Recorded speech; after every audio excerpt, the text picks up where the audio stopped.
Greetings and welcome everyone to valortube.com. My name is Paul Lear. I am an original content provider with valortube.com and like to welcome everybody to This Week in Prophecy. We're going to start in Turkey today, and we're going to spend quite a bit of time talking about Turkey. Couple of reasons we're going to talk about Turkey. Ezekiel 38 and 39. Turkey appears to play a role in a future invasion of Israel from the north. Turkey will join Russia, Iran, Libya, arguably Sudan, Ethiopia, most likely Sudan. Time's going to tell on that.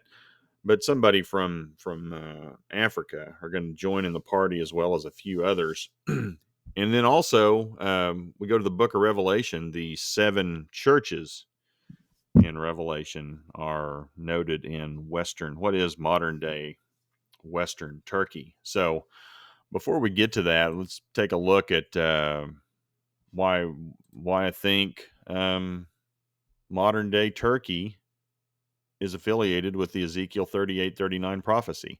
And this is a map from 1874. And you can see the ancient names that were being discussed or that are discussed in Ezekiel 38 are noted on this map. And you keep going backwards, do your research, look at your history. They refer to these areas as what is modern day Turkey. So we're going to read about Gomer. So Gomer, pretty much, there's another example of Gomer in modern day Turkey. Also up here in what is the Ukraine. Now, the Crimean Peninsula has currently been annexed by Russia. Magog, Gog of Magog, in the northern Caucasus, that is modern day Russia. Gog of Magog, Beth Dagarma, House of Dagarma, that's also another name for Turkey. You can see that in here. Meshech Tubal, down here again, in between the Black and Caspian Seas, and that would be, the area Armenia, Azerbaijan, Georgia, Russia, all those areas, land between the seas. But generically, it points to what is modern day Turkey. Now, the scripture, we'll take a look at the scripture reference here. Ezekiel 38 verses 1 through 13, the word of the Lord came to me saying, Son of man, set your face toward Gog. That's a person of the land of Magog. So I take it Gog is the leader. And then it also says the chief prince of Meshech and Tubal. And this is just conjecture, speculation on my part. I'm starting to wonder, we are in the process, and this is what we're going to talk about, is just the economic collapse that's taking place in modern day Turkey. At some point, they collapse economically, and Gog of Magog of Russia, leader of Russia, steps in, swoops in, bails these folks out economically. And this is why I say that. This is the Turkish Lira. And currently $1 is equal to 16.42 Turkish Lira. Let's back this out over the course of a year. So earlier in the year, it was roughly 7 lira equal $1. Now we're pushing 17. And there's been a time or two, I think you could probably look back on it. Yeah, we got as high as 17. 1 to 17 essentially is the ratio. I mean, it's just crazy. The lira continues to devalue.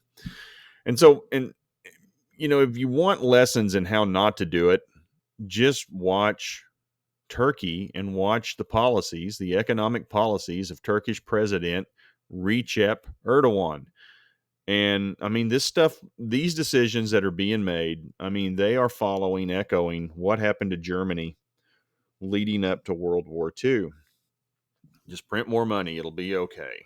And that's what they're doing. And we're going to talk about that. And then also for, those of us here in the West, in the United States, we're printing more money too. We need to pay attention to what's going on in Turkey, because hyperinflation is coming to those folks, and it'll come to us too. Now, it may be in the process of taking a little breather right now. But here in the West, we have this idea called modern monetary theory, and it's just keep printing money. It'll be okay. Just print money.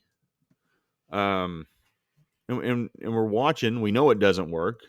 We're watching Turkey do it. It's not working for them. Things are getting worse there. But we're different here in the United States. We're different in the West. China's doing it. China's printing more money than we are. But everybody's printing money. And it's happening on a global scale. And, the system is going to collapse on itself at some point. It's inevitable. But, humanity, we don't we don't learn a whole lot from our history.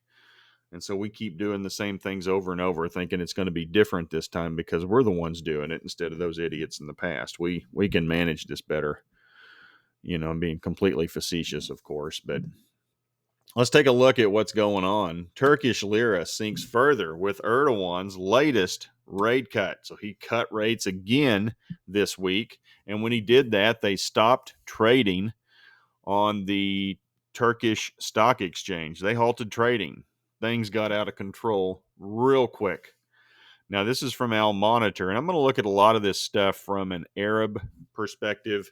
And then also I'm going to look at it from the state-run press out of Turkey, just so this is what they want their people to see. This is what they want us to see. And then there's reality of how this stuff is going to play out and what markets are going to do. Not the same thing. Turkey's central bank lowered its policy rate by 100 basis points to 14% Thursday. Fourth cut in as many months, in line with Recep Erdogan's unconventional view that high interest rates cause inflation. Well, Mustafa Sonmez has it correct. That is very accurate. Erdogan's unconventional economic policies. Price continues to soar. Prices continue to soar. Inflation continues to rise. The ongoing free fall of the Turkish lira. So this was done 3 days ago. And then it was $1 equal to 15 lira. Well, crud, that's even corrected lower. As high as 17 lira to $1. So 4 rate cuts since September, totaling 500 basis points or 5%. Annual consumer inflation hit 21.3% in November. And I've got some data coming up thinking that's good. Well, here it's mentioned in this article as well, thinking that the annual consumer inflation rate in Turkey will reach as high as 32% in December alone. I mean, some of this stuff is getting crazy. And we're going to, just what that means to your purchasing power if you are a citizen of Turkey. I mean, it is crazy. I mean, we would be throwing a hissy fit in the United States if we were dealing with this kind of inflation. We're not crazy about what we're seeing now, but it's nothing compared to what these poor folks are seeing in Turkey. And the impact of this on food, fuel, just basic provision, medicines, crazy stuff. Consumer prices likely to increase as much as 10% alone in December, bringing the annual rate to 32%. And I think that's pretty generous. I think that's probably way worse than that. But that's what's being reported. Talk a little bit about the United States here. 6.8% annual inflation rates. I mean, we're looking at stuff in the case of Turkey, inflation being 4 to 5 times the rate of inflation, according to their state-run numbers, compared to what we're experiencing here in the United States. So, I mean, imagine if you're paying 4 to 5 times prices right now in the United States. So roughly a gallon of gas is $3. You'd be paying 12 to 15 bucks for a gallon of gas. No, thank you. We wouldn't put up with that for 1 second. But that gives you some sort of idea. Your groceries, you go get your groceries for the week, cost you $100. You want to pay 400 to 500 bucks for your groceries? I mean, that's what these people are looking at. And this is from Al Monitor. This guy, the author of this, I tend to be more in line with his thinking that Erdogan's approach is unconventional. Now, this is from state-run news out of Turkey, the Daily Sabah. This is what the Turks want you to see. This is their their press, Turkey's business circles welcome bold minimum wage hikes. So not only did he cut interest rates, which devalued the currency, he's also going to increase the minimum wage by 50% next year. So he's raising the floor on wages 50% from where they are now, which my estimation is going to cause even more inflation. But just look how this is being spun in local Turkish press. Positive decision that the part of the wages of all employees corresponding to the minimum wage has exempted from income and stamp tax. So they're getting rid of a couple of taxes too. We expect additional measures to be taken to protect the production power of our country. So as of effective January 1st, here in about 2 weeks, they're going to raise the minimum wage to what is effectively $275 a year. So I mean, that's how much money these folks are making. 84 million people in Turkey earn the minimum wage.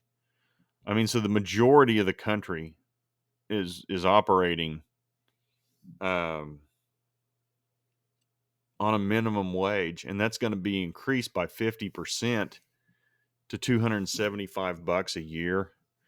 How are they going to make it? Here's some more spin. Meanwhile, the lifting of the income tax from the minimum wage and the stamp tax will relieve the cost burden of the employer. If there is no employer, there is no employee, and if there is no employee, there is no employer. With the decision taken, the interests of both stakeholders were taken into consideration. Yeah, we wish good luck to our business world and our employees once again. Yeah, right. Good luck. Put more restrictions.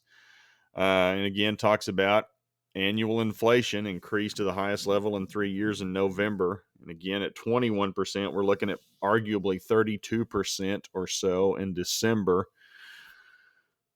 Well, this estimate, 24%, 23.9%, according to the latest survey of market participants by the Central Bank of the Republic of Turkey. So that's the own Turkish numbers. They estimate only 24% increase. And then you got some other free thinkers over there in the Middle East who think it may be as high as 32%. The truth be told, it's going to be way more than that. And I think we'll back that up in the next article we're going to cover.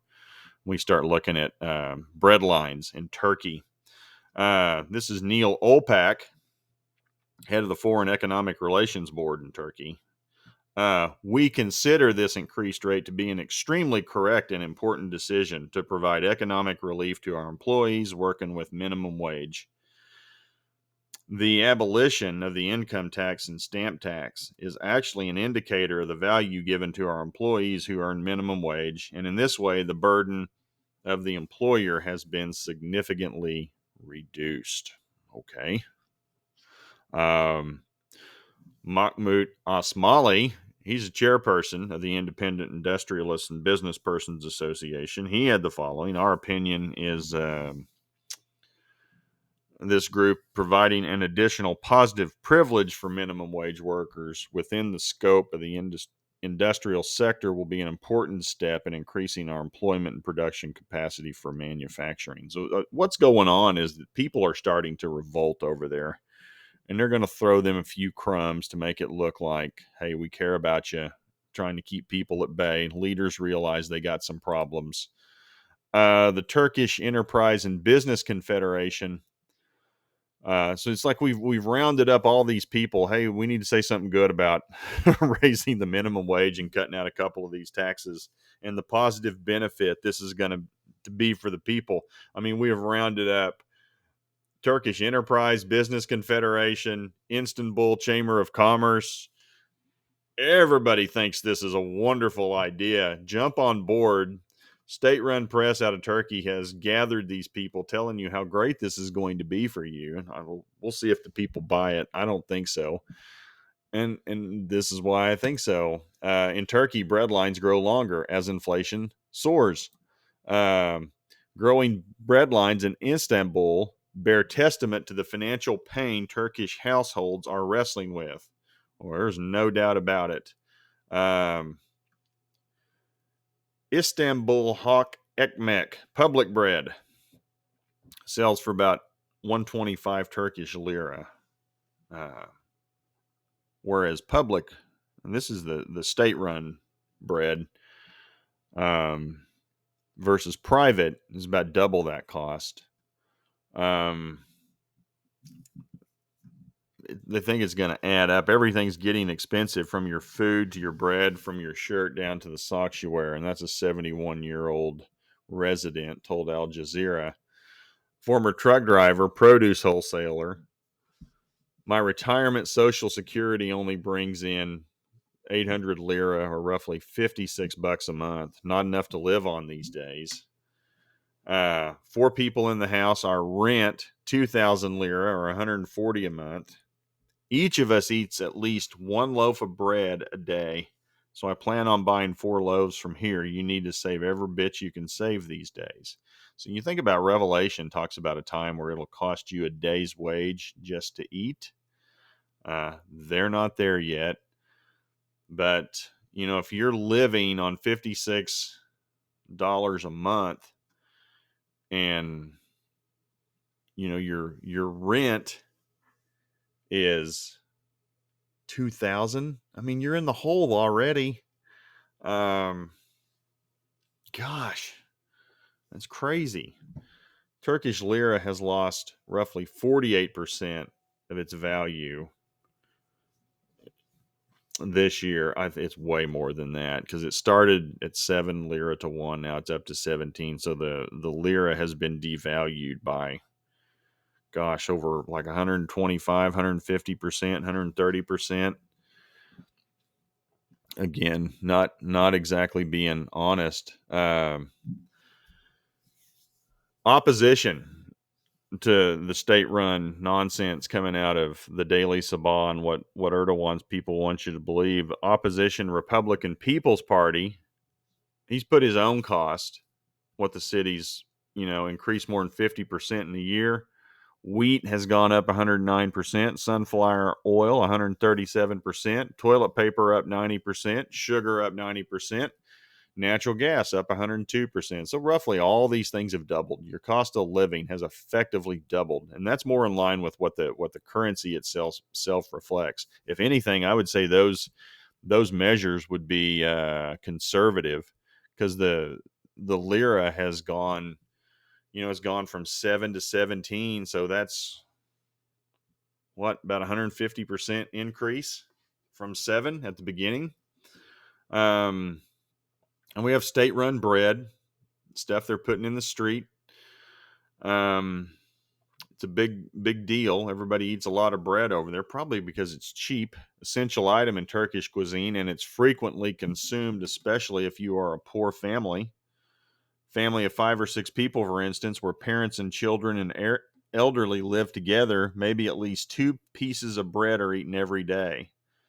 So if the social bread, the Hawk Emek bread, is just a few liras cheaper over a month, that adds up to a substantial amount for a low-income family. And the price gap between that bread and what in the markets is only going to widen as inflation goes up. Makes perfect sense. This is crazy. The city also distributes baby formula and milk for thousands of mothers in need, and offers modest scholarships for students grappling with rising cost in the metropolis of 16 million, and that's in Istanbul. So in addition to public bread, they're offering milk and formula. They got other programs, and they're just making bread 24/7. Here's a picture of one of these little bread factories in Istanbul. And they try to automate it as much as possible, where they're just cranking out bread 24/7. So here's some numbers. 2 lines of baguettes, 7,500 pieces of bread an hour. Some produce 25,000 pieces of smaller square bread, 360,000 baguettes, 600,000 small square pieces a day. Packed into trucks, they distribute it around the city 3 times a day. People stand in line to get their bread. And then scroll down here to the bottom of this. This is we start looking at the cost of this. Now, the municipality, Istanbul, purchases flour up to 8 months in advance. So, if let's say we take them at their word, and they say they're trying to stay ahead of inflation. So the price of flour for a 110-pound bag has gone from $8.95 in US dollars to $24.67. So, this stuff has increased almost threefold. That's just the price of flour has increased 3 times. So you can really see the impact of some of these economic decisions and how it's hitting the people. Um, Government estimates are wildly conservative and probably don't reflect what's taken place there on the street. And history tells us anything. Erdogan gets backed into a corner. He typically responds with some sort of military intervention towards somebody. And you just wonder how much this can continue to be, to watch this play out. And at what point do people start to really turn on the government? And then I talked about this earlier, so I speculate, I wonder, eventually Gog of Magog will lead, or will encourage, and they'll follow what is modern day Turkey, and to go, hey, let's go invade Israel. And that we know that's going to be for economic purposes. Scripture's really clear about that. Ezekiel talks about that. It's to take plunder, steal, spoil, take spoil. Um, It'll be for economic resources, and the big one will be natural gas and oil. That's what they're going to go after. And when Israel starts to cut into um, the economic livelihood of Russia and these other countries like Turkey, they're going to go after Israel. And we know that's what it says. So we'll continue to watch. And again, a tutorial on how not to do it economically, as demonstrated by Turkish President Recep Erdogan. So we'll go just a little bit further north, and that's what's fascinating. All of this stuff is happening. Like, we have Turkey here in the middle. We're going to scoot a little bit north to the Ukrainian-Russian border. And this is by Rob Lee on Twitter. And this is a Twitter thread. And this is entry number 279. This thread was started back in October, September of this year. So this goes back 2-3 months roughly. And this is some of the hardware being placed on trains and being shipped to the Ukraine border by Russia. And I'll give you a little feed here. This is from Igor Gurkin, December 14th. So this is 5 days ago as I do this post. But you can just look at tank after tank after tank. And this is, I think, was 1:14 of this video. And that's all it is. This guy stays put for close to a minute. And you can see, Lord knows how long this train is. Lord knows where he picked it up. But you can see what they're sending down to the Ukrainian border from Russia. I'll keep it here for the next 23 seconds. Now, you're not seeing this on your local evening news or our national news. This is not going to be presented by the United States mainstream media. You may get a little lip service by it. Biden, you'll get a sound bite of Biden talking tough, shaking his finger at Putin. There you go. Into the train. But they're moving stuff. And again, this thread is provided by Rob Lee at RALee85 on Twitter. You got to check out this thread. It just shows step by step. And do you move this much equipment? Do you spend this much time and effort if you're Russia, moving all of this hardware to the border? Estimates of up to 175,000 troops, ridiculous amounts of military hardware and equipment. We got satellite images on this feed showing the buildup of troops and equipment. Are you doing this to bluff? I don't think so. And I wonder too, and this has been a real dominant theme recently, was in regards to Ezekiel 38:39. And I'm starting to wonder if the plan from a Russian standpoint is to just show such overwhelming force that Ukraine decides, it's not worth the bloodshed. Here, let's have some sort of compromise. And because what Russia wants is control of the oil and gas. Or Ukraine has a lot of gas, and effectively the two countries standing in Russia's way of complete domination of the oil and gas markets to Europe, Ukraine and Israel. And if you show just overwhelming force, is that enough to avoid war and bloodshed to get your economic way? Something to think about. I don't know what's going to happen. We know where it ultimately ends up and what they're going to do. And this would, to some degree, explain the overwhelming amount of military hardware that ends up in the promised land, because there's so much hardware that Israel doesn't have to use any fuel for 7 years. They can just use what's left over from all the hardware and equipment and weapons that were left in Israel for 7 years. They don't need to use anything else. That's how much stuff there was left over after God takes care of this crew. So something to think about, because they're shipping a ton of stuff to the Ukraine border. And I'm wondering if we're not watching a template being set as to how Russia, Magog, is ultimately going to handle Israel when they move further south.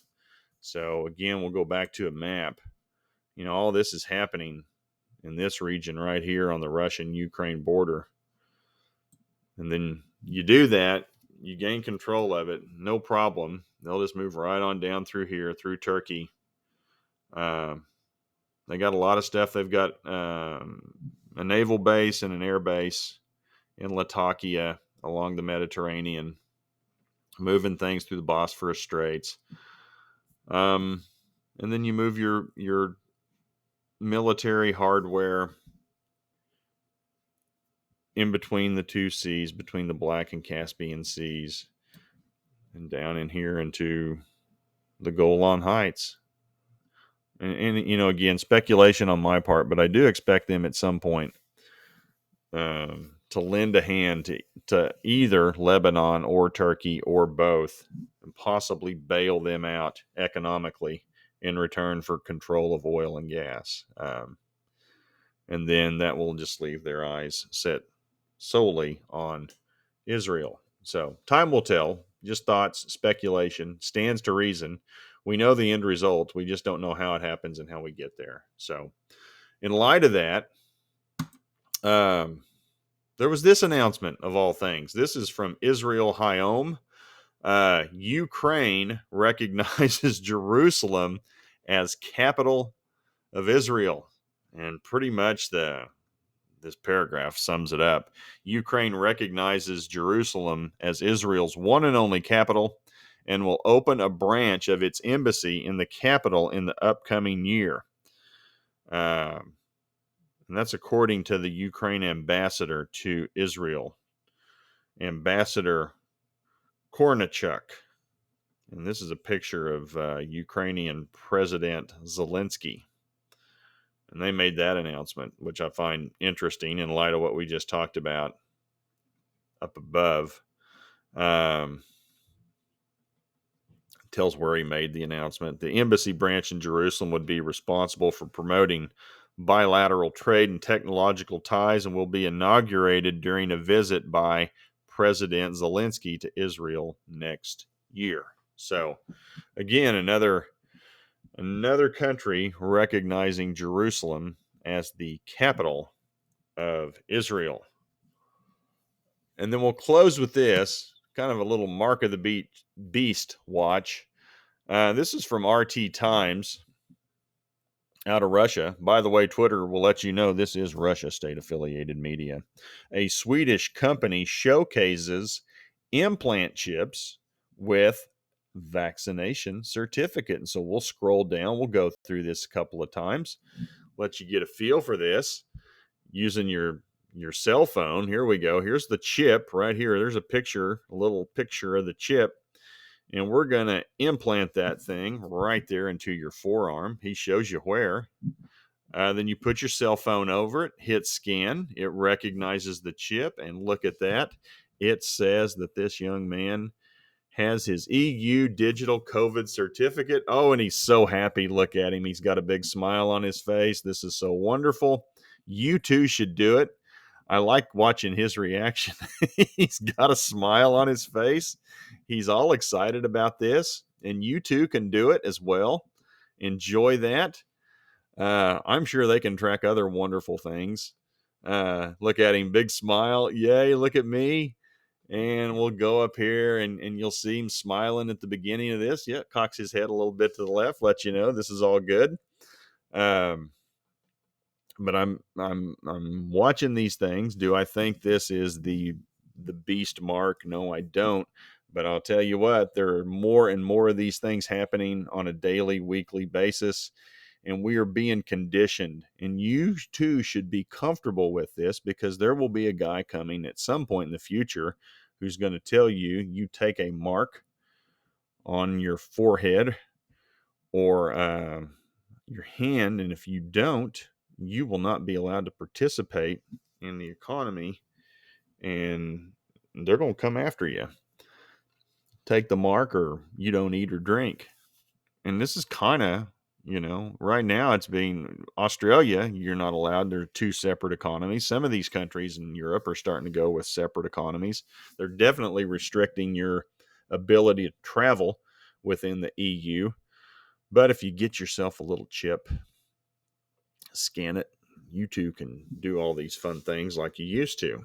So just keeping an eye. Anytime, probably going to become an ongoing theme, just the disclosure of the idea of economic participation based on your behavior with a mark or proof that you've been vaccinated to protect others from COVID.